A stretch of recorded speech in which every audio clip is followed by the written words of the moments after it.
O Lula esteve na ONU, nós já comentamos aqui o discurso, aliás, achei que Lula foi muito bem. A gente sempre gosta muito quando o Lula assume internacionalmente essa postura mais altiva, mais de defesa da soberania e de participação na formatação de um bloco do Sul global destinado a enfrentar os ditames dos Estados Unidos, que são os líderes do Ocidente. Aliás, esse é o tema central da nossa live de hoje. Para que lado o Brasil vai?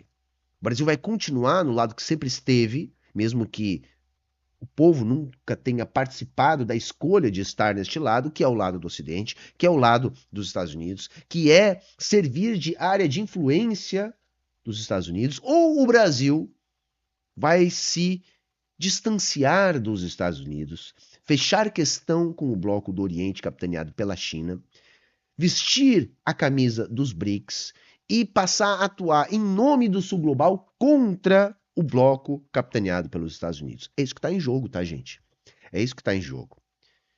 E eu acredito que o Lula pode estar diante da última chance de deixar um legado maior, mais impactante, mais transformador na vida do Brasil.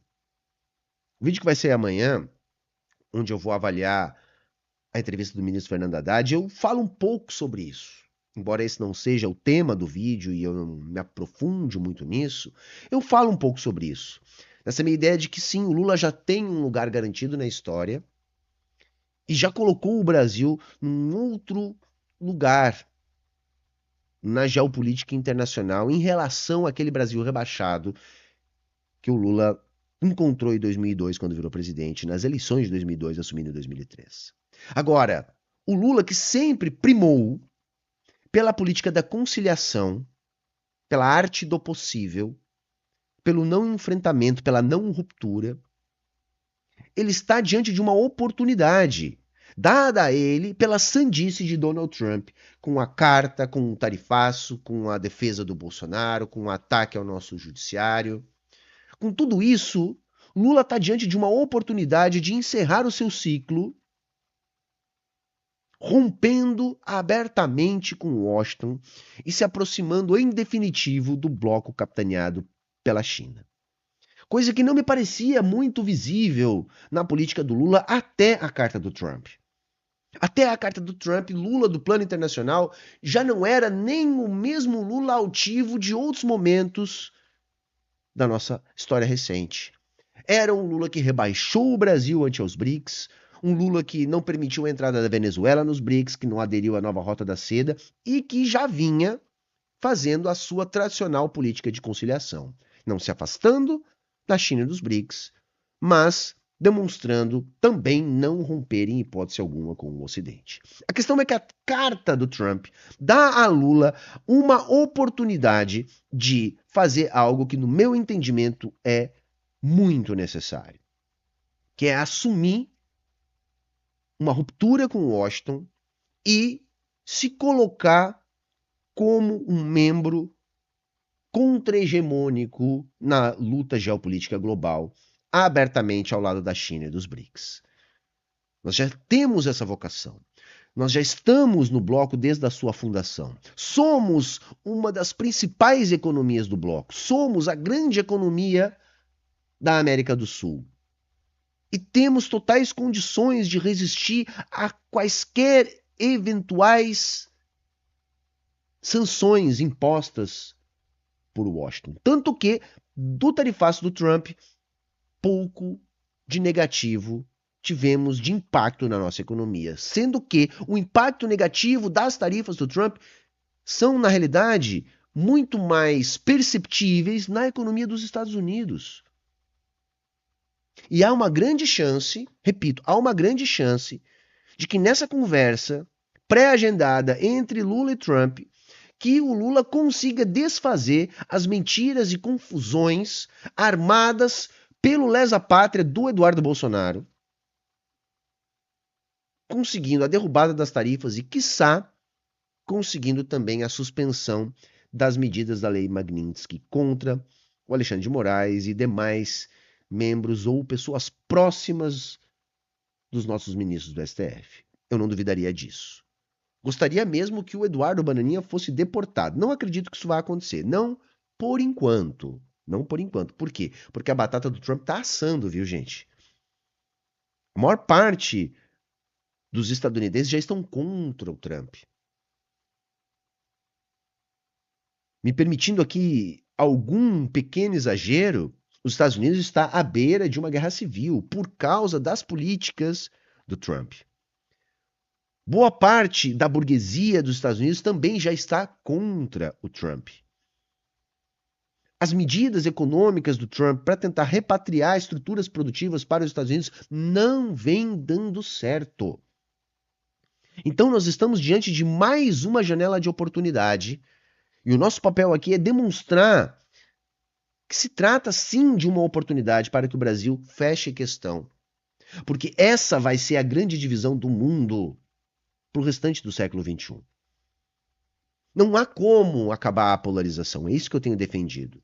Não há como a política voltar para a dita normalidade que se tinha antes da escalada neonazista do mundo, dessa formatação de blocos, dessa escalada de guerra. A gente está vendo uma série de balões de ensaio. O próprio Trump na ONU dizendo que a ONU não serve para nada e que ele sozinho tem muito mais poder político internacional que a ONU como um todo. E sabe o que é pior? Isso é flagrantemente verdade. O Donald Trump foi na ONU dizer: isso aqui é um grande teatro porque eu faço o que eu quero. Isso fica ainda mais flagrante quando a gente pensa na atuação de Israel. E no fato dos Estados Unidos serem o único país que ainda apoia o genocídio em Gaza. E isso já é o suficiente para que o genocídio em Gaza continue.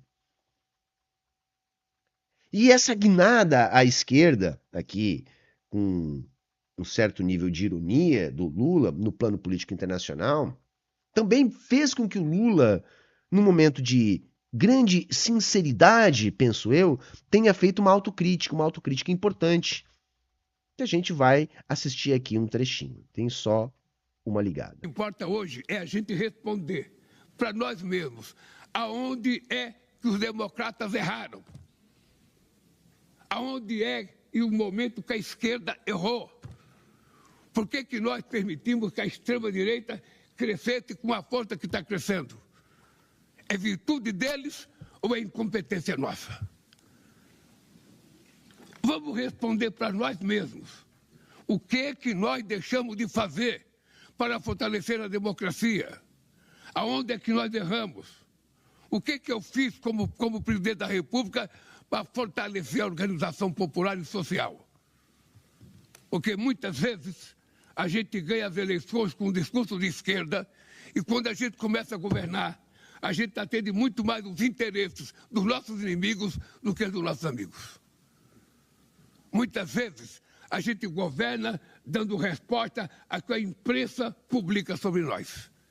A cobrança do mercado, a necessidade de contentar o mercado, a necessidade de contentar os adversários e, muitas vezes, os nossos eleitores que foram para a rua, que apanharam, que foram achincalhados, são considerados por nós sectários e radicais.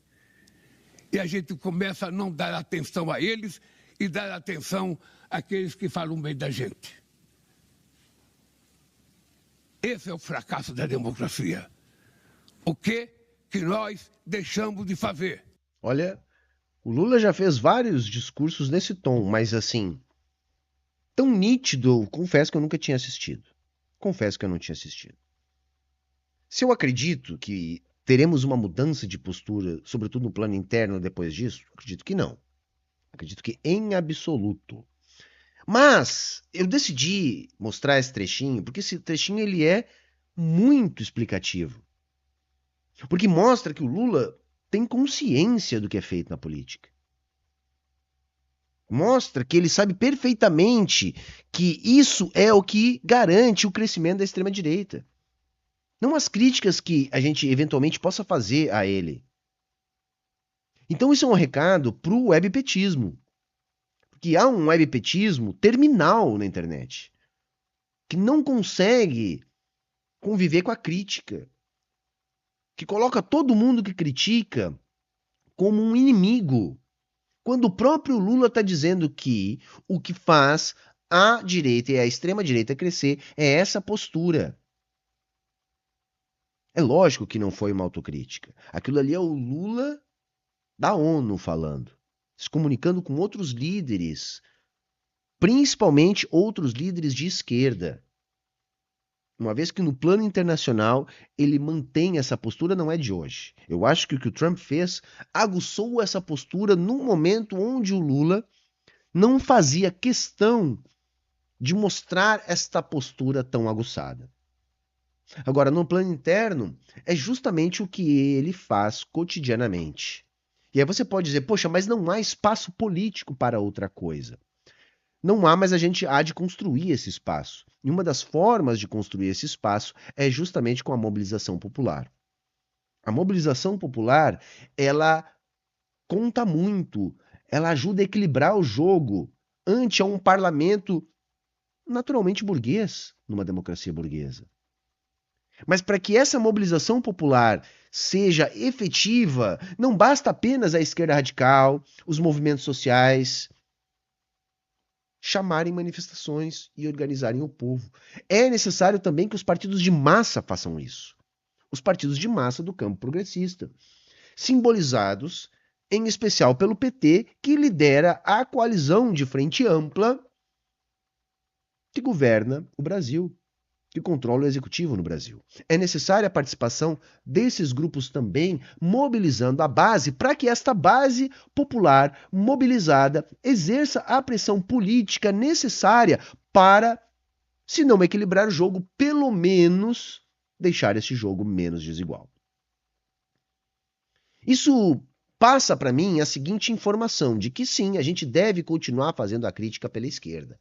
Mesmo que, taticamente, eu entendo que a gente não deva ser oposição no governo Lula. Não é o mais prudente.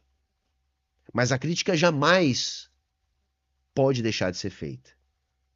Até porque não é a primeira vez que o Lula faz discursos nesse tom que sugerem que a gente continue fazendo a crítica pela esquerda e que a gente continue mobilizando a classe trabalhadora. Até porque logo, logo teremos uma discussão que nós não vamos mais poder adiar, uma vez que nós não conseguimos superar o Lula antes e logo teremos que superar o Lula por uma questão da própria natureza. Provavelmente a próxima eleição será a última eleição do Lula. E aí a discussão da superação do Lula não vai mais poder ser postergada. E nós vamos ter que se colocar neste debate. Para que tipo de esquerda a gente quer depois? Como enfrentar o avanço da extrema-direita no Brasil e no mundo depois? Essa discussão ela vai estar posta. Mas um negócio que eu queria chamar a atenção, e por isso eu coloquei a fala do Lula, chamando o Estado de Israel de um Estado genocida, e também do Gustavo Petro, eu quero mostrar aqui esta imagem, né? Essa é a imagem do genocida, do Benjamin Netanyahu, discursando numa ONU esvaziada. O cara chegou no palanque para discursar e houve uma debandada geral das delegações. Ele falou para as paredes. E o que choca nesta imagem? Para que serve a ONU? Porque se dos quase 200 países, quase todos repudiam as ações de Israel, sei lá, 80% repudia as ações de Israel, por que que a ONU é absolutamente incapaz de tomar qualquer atitude? Porque no final das contas, o Trump está certo. Os Estados Unidos é que mandam na ONU. A única opinião realmente relevante na ONU é a opinião dos Estados Unidos. Porque dos outros países considerados ricos que compõem a ONU, pelo menos daqueles que têm poder de decidir os rumos da ONU, são todos cadelinhas dos Estados Unidos. Nenhum deles tem força e coragem para questionar de fato a vontade dos Estados Unidos. Não se fala em mudar o poder de veto dos Estados Unidos. O Lula falou. Outros presidentes de países menos economicamente relevantes falaram. Agora, os países do G5, do G7, não, esses não falam. Esses não se movem nesse sentido. Esses podem até eventualmente repudiar as ações do Netanyahu, como recentemente o Emmanuel Macron fez. Mas quando se trata de tomarem atitudes concretas ante o genocídio, são extremamente titubeantes, como o próprio Lula. Que é um avanço, sim, ele falar na ONU abertamente em genocídio. É um avanço, sim, ele se tornar signatário da ação da África do Sul. Mas não rompeu ainda relações econômicas. Eu acho que as últimas pessoas do planeta, ou melhor, as últimas entidades do planeta a abandonar Israel completamente e o sionismo serão as organizações Globo e depois os Estados Unidos da América. E talvez por isso o Lula siga ainda assim tão titubeante. Porque uma coisa é certa, quanto mais o Lula conseguir determinar a linha que separa nós e eles, direita e esquerda, e quanto mais ele defender abertamente aquilo que se entende como política de esquerda, mais a popularidade dele vai subir. Porque essa polarização que a gente vê nos jornais, ela não vai acabar, ao contrário. Ela só tende a aumentar.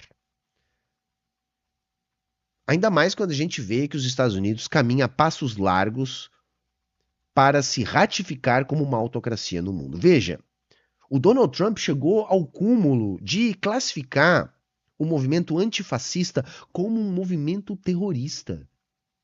Ora, gente, que tipo de governo classifica como terrorista a ação antifascista? Quem é antifascista é o quê, gente? É o quê, gente? Vamos fazer aí um exercício simples de lógica. Se você é antifascista, você é o quê?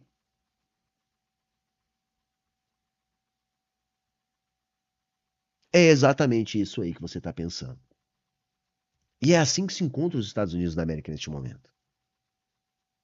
Por isso, eu tenho visto a movimentação, sobretudo no plano internacional, frente à ascensão fascista no mundo, com muita preocupação. Por isso eu defendo a necessidade do Brasil ficar do lado do Oriente. Porque hoje o Ocidente é capitaneado por uma nação que caminha a passos largos para se formatar como uma autocracia nazifascista completa. Nos Estados Unidos, você está proibido de ser antifascista, enquanto que manifestações nazistas acontecem diuturnamente, são liberadas, estão na legalidade. Dezenas de manifestações públicas políticas colocam lado a lado cartazes de apoio a Donald Trump e suásticas nazistas. Essa é a realidade dos Estados Unidos hoje. Então é evidente que isso não vai voltar para a normalidade sem uma grave ruptura. Porque os blocos militares já estão se formando. Em que bloco o Brasil vai estar? O Brasil vai estar do lado do país que criminaliza o movimento antifascista ou vai estar do lado do bloco que combate os fascistas? Este é o ponto que a gente está. E essa é a decisão que a gente tem que tomar.